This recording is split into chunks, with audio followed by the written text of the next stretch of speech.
Hello students, today we will continue with Gauss law and its applications. तो उसी को आगे बढ़ाते हुए एक प्रॉब्लम लिख लेना. Find the total flux. Find the flux associated with this cube. ये क्यूब दिया हुआ है. इस क्यूब से एसोसिएटेड फ्लक्स का कैलकुलेशन करना है.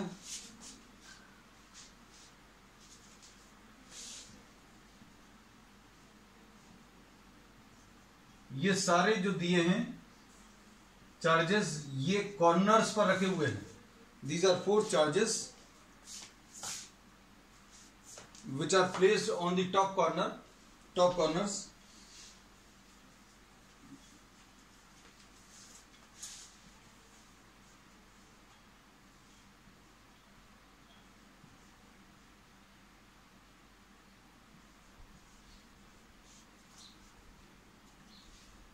इसमें फ्लक्स की वैल्यू कैलकुलेट करनी है.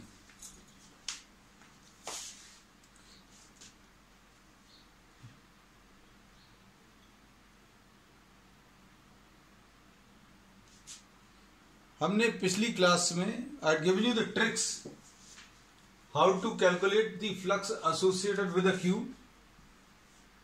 किसी एक क्यूब से एसोसिएटेड फ्लक्स कैसे निकालनी है ये अभी हम लोगों ने बहुत डिटेल में डिस्कस किया है और इनको फाइंड करने की ट्रिक्स भी बताई हैं. और फिर अभी हमने ये भी बताया कि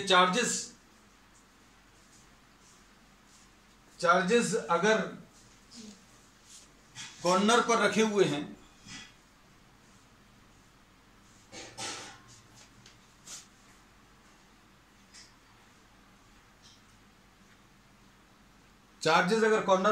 तो उससे एसोसिएटेड फ्लक्स का कैलकुलेशन कैसे करना है ये अभी हमने बताया था. हमने ये बताया था अगर एक कॉर्नर पर चार्ज है तो आप क्या करेंगे, एक को और रखेंगे ऐसा,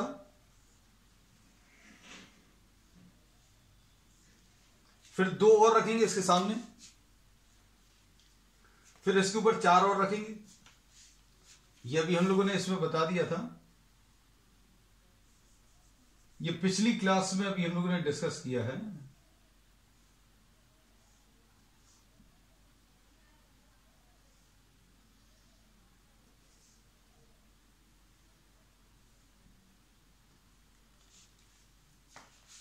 ऐसा कुछ डायग्राम आएगा.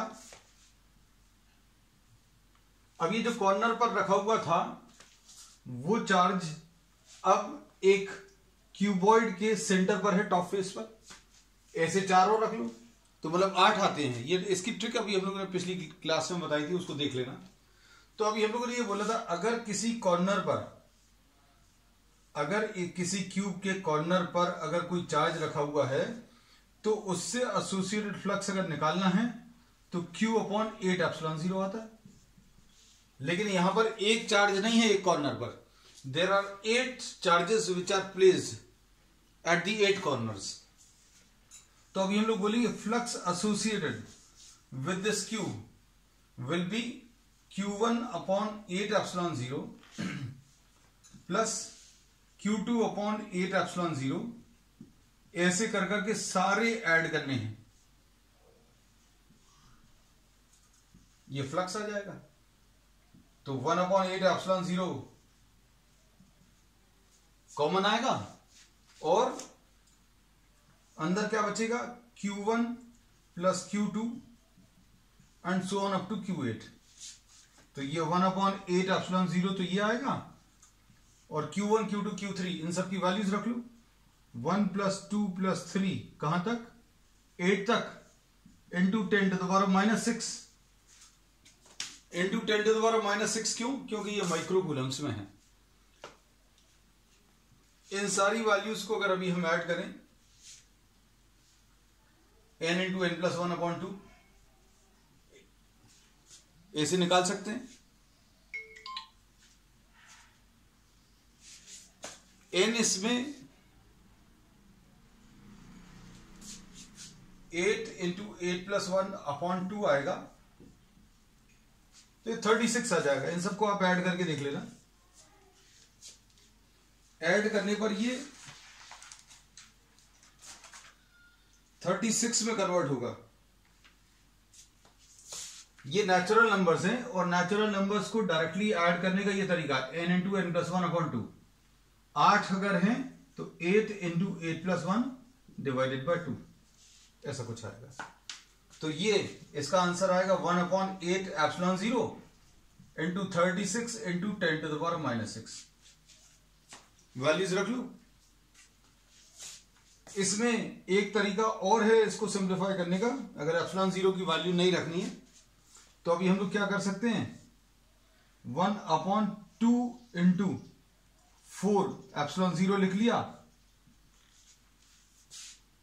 इसको अगर आप देखें तो अभी हम लोगों ने क्या किया, इस 8 को अभी हमने 2 इंटू 4 लिख लिया और एप्सिलॉन 0 है ही 36 into 10 to the power minus 6 है।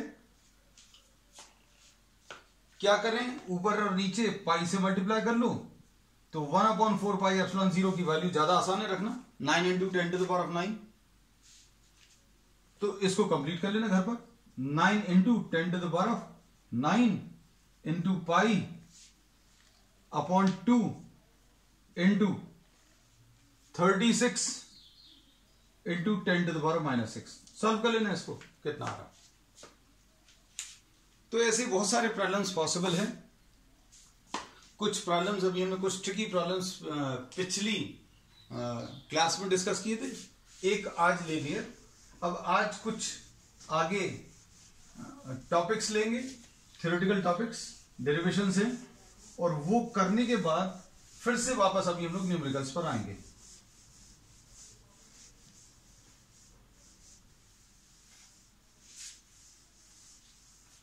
अब नेक्स्ट टॉपिक लिख लेना,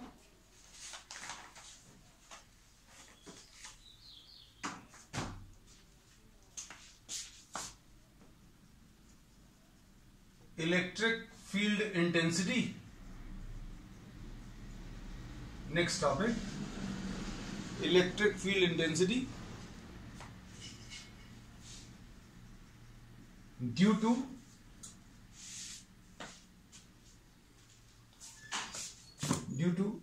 an infinitely long straight uniformly long straight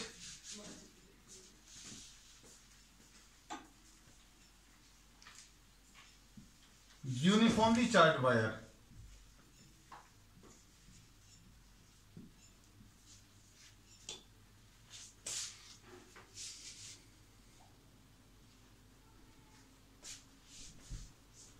अब इसमें देखो, एक तो ये बोला कि स्ट्रेट है, इनफाइनाइटली लॉन्ग है और यूनिफॉर्मली चार्ज है। ये तीन चीजें हैं। तीन चीजें जो इसमें काम की हैं वो भी हमने बता दी। ये वायर जो है इनफाइनाइटली लॉन्ग है, फिर उसके बाद स्ट्रेट है, फिर कैसा है, यूनिफॉर्मली चार्ज है। यूनिफॉर्मली चार्ज मतलब एक जैसा चार्ज डिस्ट्रीब्यूशन है। इसमें सपोज ये पॉजिटिवली चार्ज वायर है,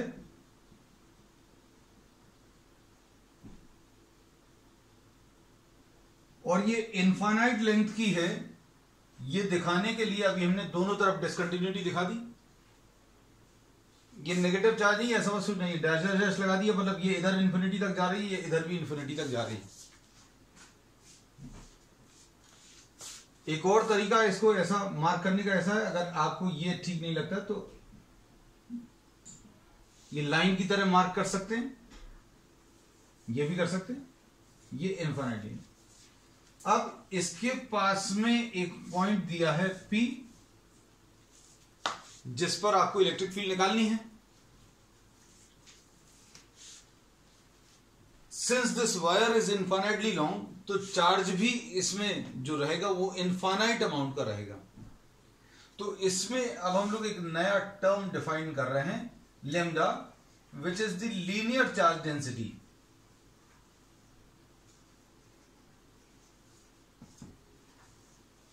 ये एक चार्ज डेंसिटी है जो लेंथ से रिलेटेड है।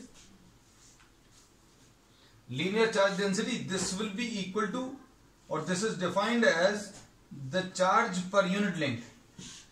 This is defined as what? The charge per unit length, मतलब चार्ज अपॉन द लेंथ। बहुत सारी चीजें अभी हम बोल देते हैं, आप इसको सुनकर लिख सकते हैं। Linear charge density, this is defined as the charge per unit length. सिस्टी बेटा प्लीज म्यूट योर फोन।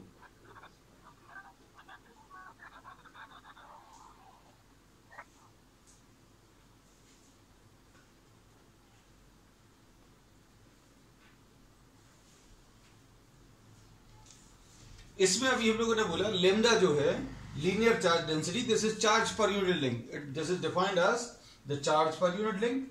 और इसकी यूनिट्स जो आएंगी कूलम्स पर मीटर में आएंगी। और डायमेंशनल फॉर्मूला अगर बोलें तो IT अपॉन L आएगा,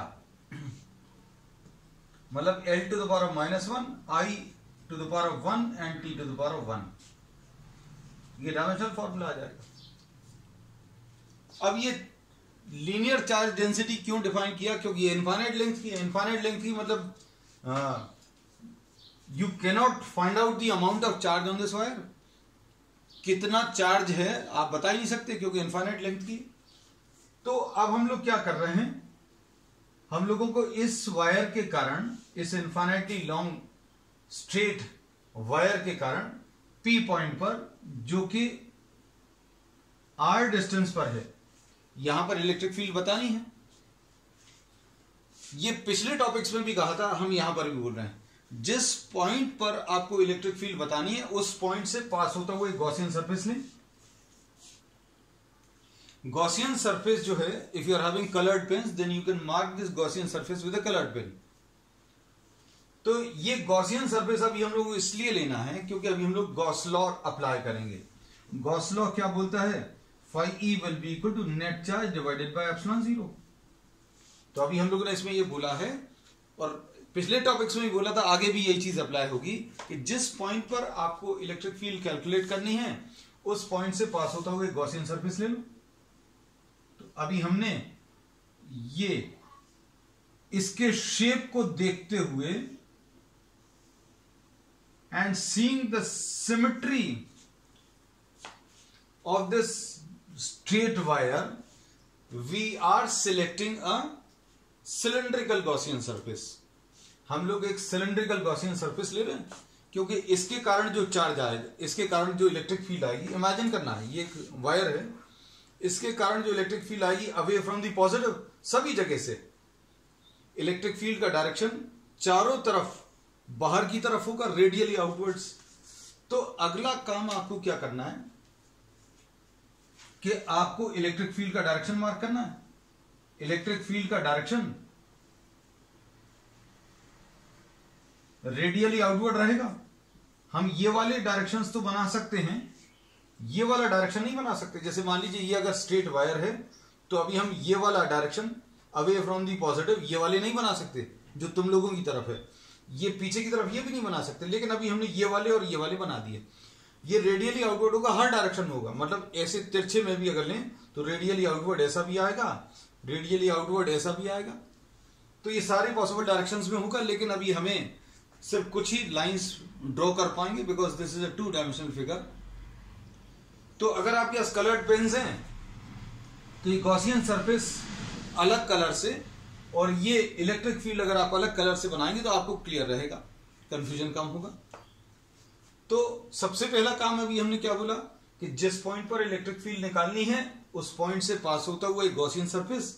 गॉसियन सरफेस ऐसा रहेगा जो ज्योमेट्रिकल सिमेट्री या ज्योमेट्रिकली सिमेट्रिक रहेगा with the given charge configuration.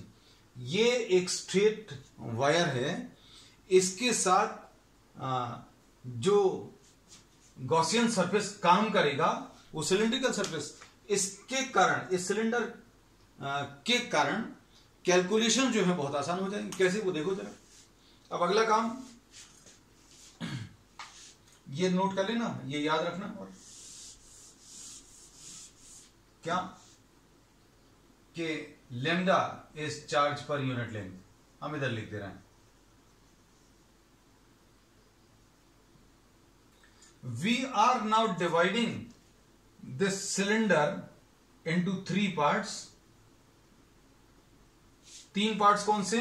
ये कर्व्ड सरफेस, ये राइट वाला कैप और ये लेफ्ट वाला कैप। इसमें अगर अभी हम लोग देखें तो ये थर्ड सरफेस है, ये लेफ्ट वाले को फर्स्ट और ये कर्व्ड को थर्ड, ये नाम दे दिया। अब इसमें अभी हम लोग अगर देखें तो फ्लक्स, इसमें एक चीज और मार्क कर लूं। Suppose the length of this cylinder is L. Flux associated with this Gaussian surface will be flux associated with the first plus flux associated with the second, flux associated with first plus second plus third. Flux अगर निकालना तो कैसे निकालेंगे?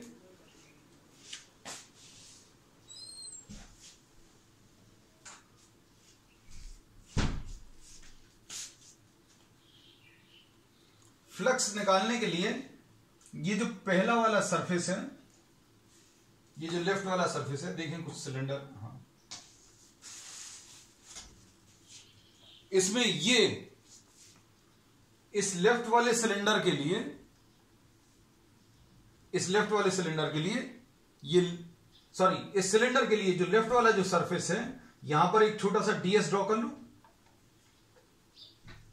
ये ds, यहां पर छोटा सा एरिया का ले लें इस सिलेंडर के लिए, ये लेफ्ट वाला जो सरफेस है, यहां पर छोटा सा एरिया, एरिया का direction outward draw normal to the surface. इस कर्व्ड सरफेस के ऊपर यहां पर ds का ऐसा कुछ डायरेक्शन आएगा, या फिर ds का ऐसा कुछ डायरेक्शन, या ds का ऐसा कुछ डायरेक्शन। इलेक्ट्रिक फील्ड का भी ऐसे ही है, तो ये मार्क कर देना अभी हम। और इसके लिए ds का ये डायरेक्शन आ जाएगा। राइट वाले के लिए, राइट वाले कैप के लिए या राइट सरफेस के लिए एक छोटा सा एरिया राइट की तरफ आएगा। एरिया का direction is given by direction of outward drawn normal to the surface. यहां पर बाहर की तरफ परपेंडिकुलर ड्रॉ कर दो, ये ds का डायरेक्शन आ गया। अब इसमें अगर आप देखें तो लेफ्ट वाले सरफेस के लिए इलेक्ट्रिक फील्ड तो अभी हम लोगों ने बना ली है, ds ये है, तो लेफ्ट वाले के लिए थीटा की वैल्यू 90, सेकंड वाले के लिए थीटा की वैल्यू 0, और थर्ड वाले के लिए ये ds ऐसा है, इलेक्ट्रिक फील्ड ऐसी है, थीटा की वैल्यू 90। ये देखो इसमें दिखा दे रहे हैं, राइट वाला सरफेस ये है, ds का डायरेक्शन ऐसा आएगा इधर राइट की तरफ, इलेक्ट्रिक फील्ड रेडियली आउटवर्ड है, इलेक्ट्रिक फील्ड ऐसी है, और ds का ये डायरेक्शन है, तो थीटा की वैल्यू 90 आएगी। इधर पर देखो कर्व्ड सरफेस पर, तो ds का डायरेक्शन ऐसा कुछ है, इलेक्ट्रिक फील्ड भी बाहर की तरफ है, तो ds का डायरेक्शन और इलेक्ट्रिक फील्ड सेम है, मतलब थीटा की वैल्यू 0। लेफ्ट वाले के लिए अगर लेफ्ट वाला सरफेस ले लें तो ds का ये डायरेक्शन है, इलेक्ट्रिक फील्ड रेडियली आउटवर्ड है, तो यहां पर थीटा की वैल्यू 90। तो ये सारे लिख दिए अभी हमने। कितना आ जाएगा? E into ds into cos 90 आएगा, ये फर्स्ट वाला। फिर उसके बाद E into ds into cos 0 आएगा सेकंड के लिए। फिर उसके बाद E into ds into cos 90 आएगा, ये थर्ड वाले के लिए। तो ये 0 हो जाएगा, ये वाला भी टर्म 0 हो जाएगा, कॉस 90 की वैल्यू 0 है। अब इसके बाद फ्लक्स के कैलकुलेशन में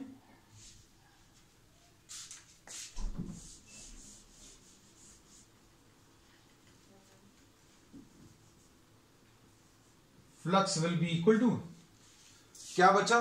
सिर्फ बीच वाला टर्म बचा, और ये E इसमें बाहर आ गया, इंटीग्रेशन ऑफ ds आ गया, और सेकंड इंटीग्रेशन ऑफ ds का मतलब क्या होता है?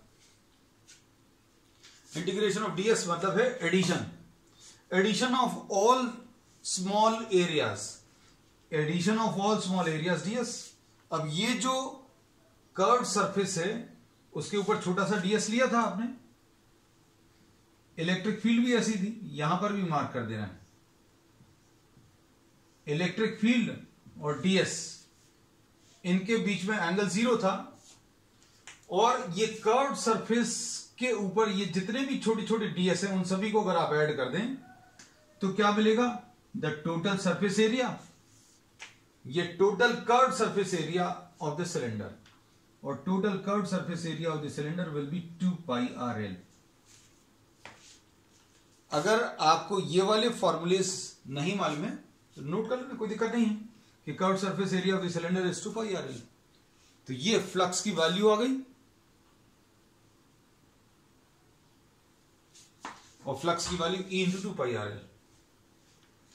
अब अगला काम क्या है, अगला काम है गॉस लॉ अप्लाई करना।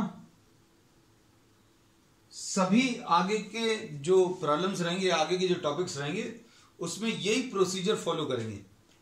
क्या, पहली चीज तो गॉसियन सरफेस सिलेक्ट करेंगे, दूसरी चीज फ्लक्स निकालेंगे, फ्लक्स निकालने के बाद तीसरी चीज गॉस लॉ अप्लाई कर देंगे तो इलेक्ट्रिक फील्ड मिलेगी।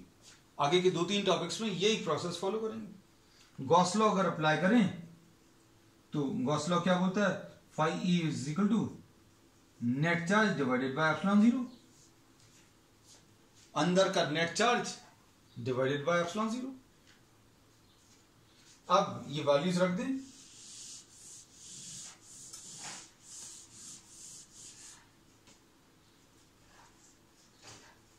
फाई ई की वैल्यू लेफ्ट साइड में रखो, फाई ई की वैल्यू E × 2πrl। अब इसके अंदर का नेट चार्ज कितना है ये देखो जरा, हमने गॉसियन सरफेस इतने सी लेंथ का लिया, L लेंथ का, इसके अंदर कितना चार्ज आ रहा है, तो हमें ये देखना पड़ेगा कि इस सरफेस के अंदर कितनी लेंथ ऑफ द वायर आ रही है। जितना लेंथ ऑफ द सिलेंडर रहेगा उतनी ही length of the wire cylinder के अंदर आएगी। तो length of the cylinder L है तो इसके अंदर L लेंथ की वायर आएगी, तो वायर की ये लेंथ पता चल गई। अंदर जितनी वायर है उसकी लेंथ L है, और अगर अंदर की वायर की लेंथ मालूम है तो चार्ज निकाल सकते हैं इस फॉर्मूले से। देखो, charge will be equal to lambda into L, तो ये अंदर का नेट चार्ज आ गया लेमडा इंटू L, और ये अंदर का नेट चार्ज जो है इधर रख दो, lambda into L divided by epsilon 0। इसमें L और L कैंसिल होगा तो E की value lambda upon 2π epsilon 0 r।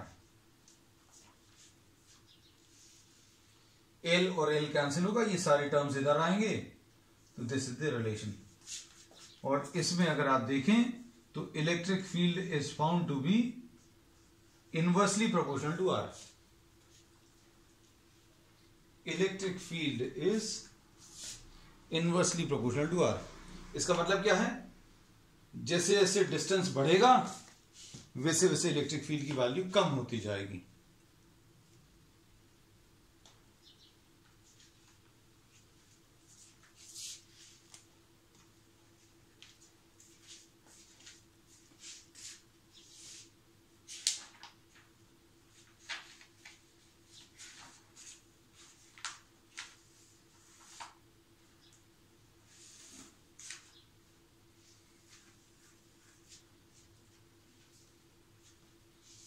अब नेक्स्ट टॉपिक, इसमें हमने थोड़ा सा समय दे दिया आपको, या तो आप इसको नोट कर लें, या फिर नोट करने में भी आपको लगता है कि समय अभी ज्यादा लग रहा है तो एक स्क्रीनशॉट ले लें, नहीं तो when you see this video once again then also you can take this screenshot.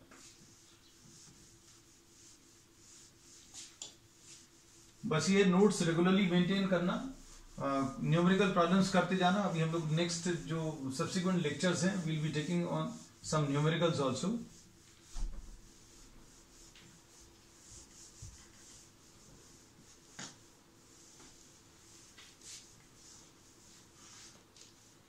अब इसके बाद नेक्स्ट टॉपिक है इसमें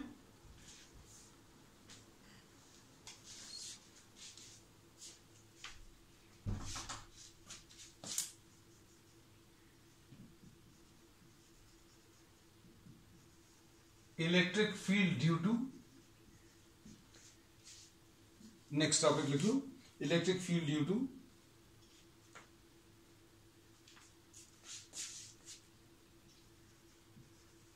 uniformly charge thin spherical shell. Electric field intensity अब हम लोग बोलते हैं, अगर इलेक्ट्रिक फील्ड इंटेंसिटी है उसको शॉर्ट में अब हम लोग इलेक्ट्रिक फील्ड ही रेफर करते हैं। Electric field due to uniformly charge thin spherical shell.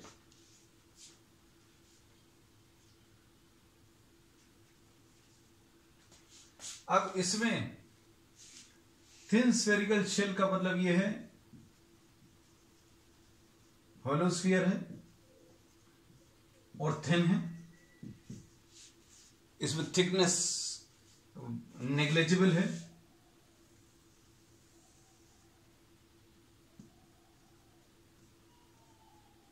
इसमें जो भी चार्ज अभी आप देंगे तो ये हॉलो स्फीयर है, हॉलो है मतलब अंदर कुछ भी नहीं है। देखो, we are having constraint in drawing the diagrams, circle का डायग्राम, स्फीयर का डायग्राम, हॉलो स्फीयर का डायग्राम बिल्कुल एक जैसा बनेगा, है ना। इसमें अभी हम लोग चाहो तो अगर हॉलो स्फीयर जैसा दिखाना है तो अभी आप इसको डबल कर सकते हैं भाई, लेकिन इसमें अभी हम लोग बोल रहे हैं ये अब आप इमेजिन कर लेना कि ये क्या है, एक थिन स्फेरिकल शेल है, मतलब हॉलो स्फीयर है, और हॉलो स्फीयर है मतलब चार्ज जो है that will be present on the surface, है ना।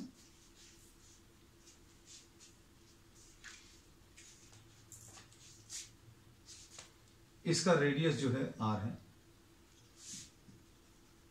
सो we are considering a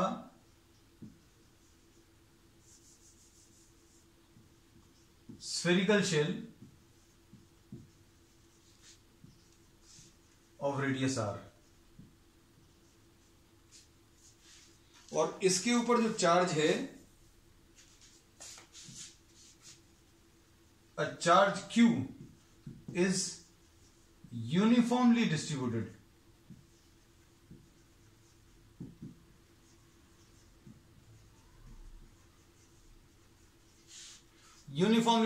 on the surface। अब आपको इलेक्ट्रिक फील्ड निकालनी है, electric field outside the shell,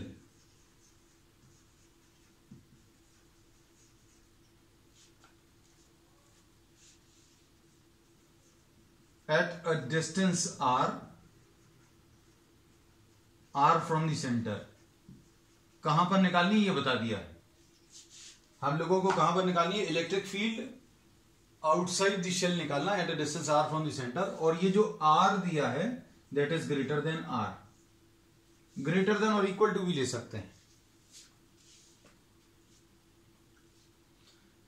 हम लोगों को इलेक्ट्रिक फील्ड यहां पर निकालनी है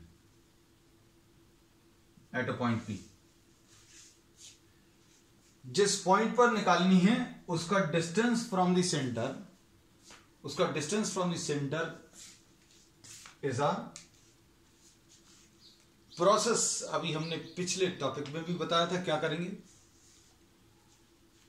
कि जिस पॉइंट पर भी इलेक्ट्रिक फील्ड निकालनी है उस पॉइंट से पास होता हुआ एक इमेजिनरी गॉसियन सरफेस लेना है, and due to symmetry reasons once again we are selecting a surface which suits the symmetry of the given charge configuration। जो दिया हुआ चार्ज है उसके साथ स्फीयर या स्फेरिकल गॉसियन सरफेस ही मैच करेगा। कैसा मैच करेगा ये अभी हम बता दे रहे हैं। हमने डॉटेड इसलिए बना दिया क्योंकि हमारे पास कलर्ड पेन नहीं है, lockdown is going on, otherwise I would have purchased the coloured pens. आपको अभी हमने ये जरूर कहा है इस टॉपिक के स्टार्टिंग में कि अगर आप कलर्ड पेन्स रखेंगे तो ज्यादा अच्छा है, क्योंकि आपको ये मालूम होना चाहिए क्या दिया हुआ था। आपको ये तो दिया हुआ नहीं था, आपको ये था problem, this is the problem which is given कि आपको एक स्फेरिकल शेल दिया है जिसकी रेडियस आर है और इसके ऊपर चार्ज क्यू रखा हुआ है, और इस पी पॉइंट पर जो कि आर डिस्टेंस पर है, पी पॉइंट पर जो कि आर डिस्टेंस पर है, r is greater than capital r. R greater than capital r का मतलब क्या है कि पॉइंट इज लाइंग आउटसाइड। इस पॉइंट पर आपको इलेक्ट्रिक फील्ड निकालनी है। अब इलेक्ट्रिक फील्ड निकालने के लिए अभी हम लोगों ने कहा है कि गॉसियन सरफेस ले लो, और इसमें स्फेरिकल गॉसियन सरफेस काम आएगा। ये ले लिया। कलर्ड पेन है तो आप बिल्कुल इसको कंप्लीट ऐसे ही ड्रॉ करना, डार्क। हमने अलग दिखाने के लिए डॉटेड लिया है, अगर कलर्ड पेन है तो ऐसा कुछ ले लेना। पहला काम ये हो गया। दूसरा काम, इसके ऊपर इलेक्ट्रिक फील्ड मार्क करो। इलेक्ट्रिक फील्ड का direction is away from the positive. अंदर पॉजिटिवली चार्ज शेल है तो इसके कारण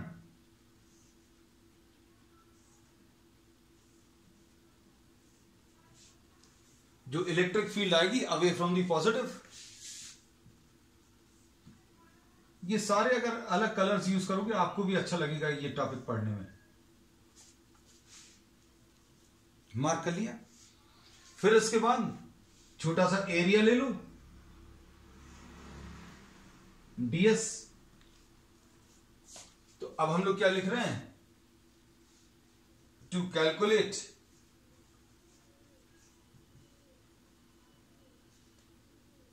electric field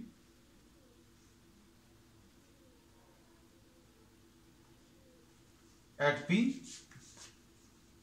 take a spherical Gaussian surface.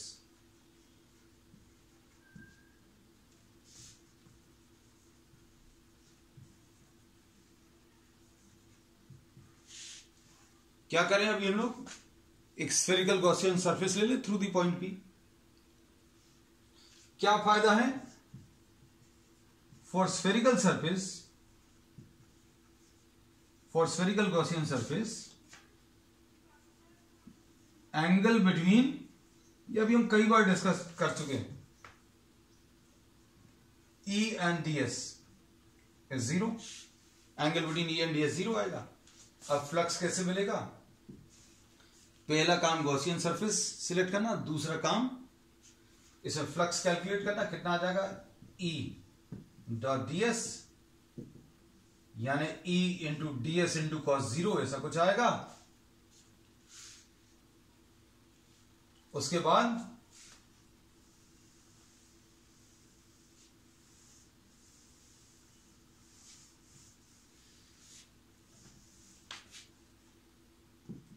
E बाहर, integration of ds। Integration of ds का मतलब क्या है, इस गॉसियन सरफेस के ऊपर जितने छोटे छोटे एरियाज हैं उन सभी को ऐड कर ले।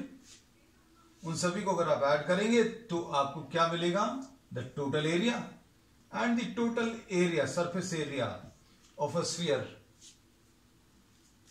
Is what, 4 pi r square. तो इस गॉसियन सरफेस के ऊपर जितने भी छोटे छोटे एरियाज हैं आप ऐड करो तो कितना आ जाएगा, टोटल एरिया। और टोटल एरिया के लिए ये वाली रेडियस यूज करोगे जो गॉसियन सरफेस की, तो फ्लक्स आ गया। पहला काम उस पॉइंट से एक गॉसियन सरफेस लो, दूसरा काम फ्लक्स निकालो, तीसरा काम गॉस लॉ।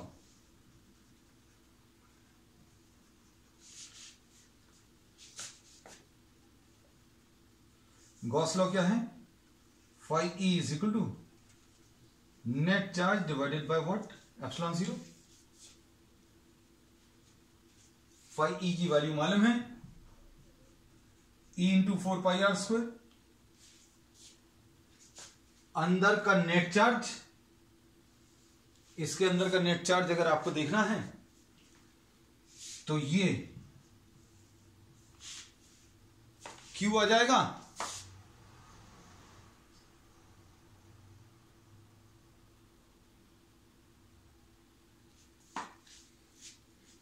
डिवाइडेड बाय क्या, एप्सिलॉन 0।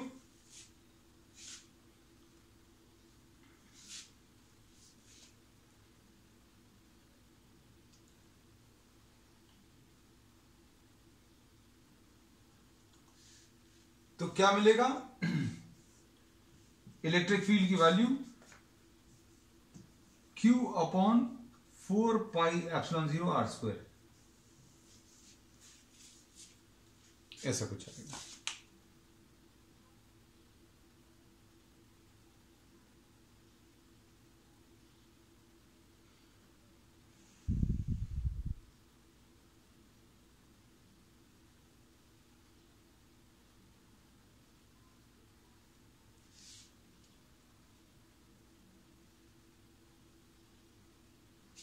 तो अभी हमने क्या बोला कि पहले गॉसियन सरफेस लिया, फिर फ्लक्स निकाला, फिर इसके बाद ये गॉस लॉ अप्लाई करेंगे तो flux will be equal to net charge divided by epsilon 0। और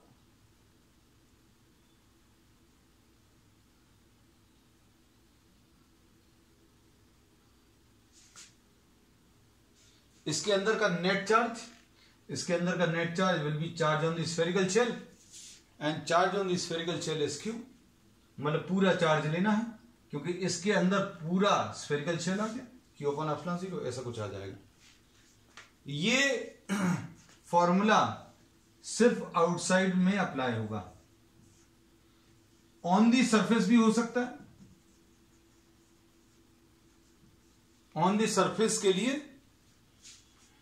R is equal to capital R रख लू तो कितना आ जाएगा, E will be equal to Q upon 4πε0 क्या r², ऐसा कुछ आएगा। नोट कर लो बेटा जल्दी से, फिर अभी हम अगला पार्ट इसी का अगला पार्ट अभी हम आगे डिस्कस कर ले रहे हैं जल्दी।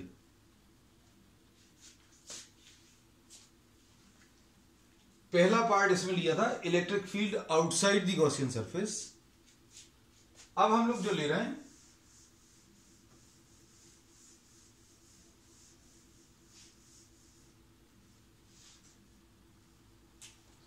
B part, electric field inside the spherical shell.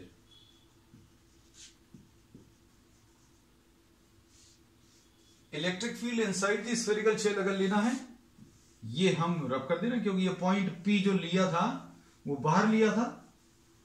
I am making use of the same diagram, आप मत ऐसा कुछ करने की कोशिश करना क्योंकि हमें इसी एक पेज को बार बार रिसाइकिल करना है, रीयूज करना है रादर।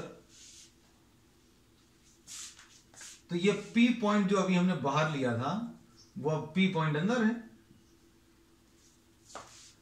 तो अब हम लोग क्या बोलेंगे, electric field inside the spherical shell, electric field at a distance r from the centre. और इसमें क्या बोल रहा है, R is smaller than capital R।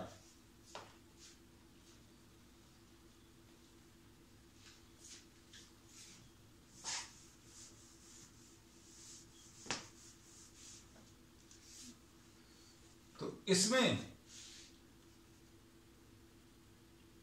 Electric field जिस पॉइंट पर भी निकालनी है उस पॉइंट से पास होते हुए गॉसियन सरफेस, आप नया डायग्राम लेंगे, P पॉइंट से पास होता हुआ एक नया सरफेस लेंगे। अब इसमें फ्लक्स के कैलकुलेशन की बहुत ज्यादा जरूरत नहीं है क्योंकि अंदर कोई चार्ज ही नहीं है। हमें जो भी गॉसियन सरफेस लेते हैं उससे रिलेटेड पॉइंट्स में, जब अभी हमने गॉस लॉ पढ़ाया था, हमने बोला था we are only concerned with charges which are lying inside the Gaussian surface. तो ये जो गॉसियन सरफेस आपने बनाया इसके अंदर चार्ज क्या है, अंदर कोई चार्ज नहीं है।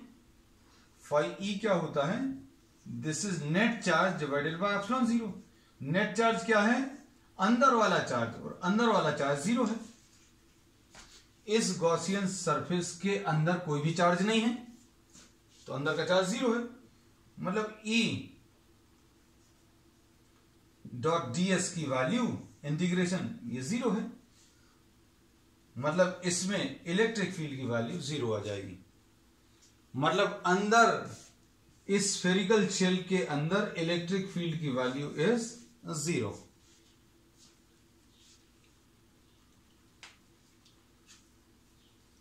नोट कर लो जल्दी से।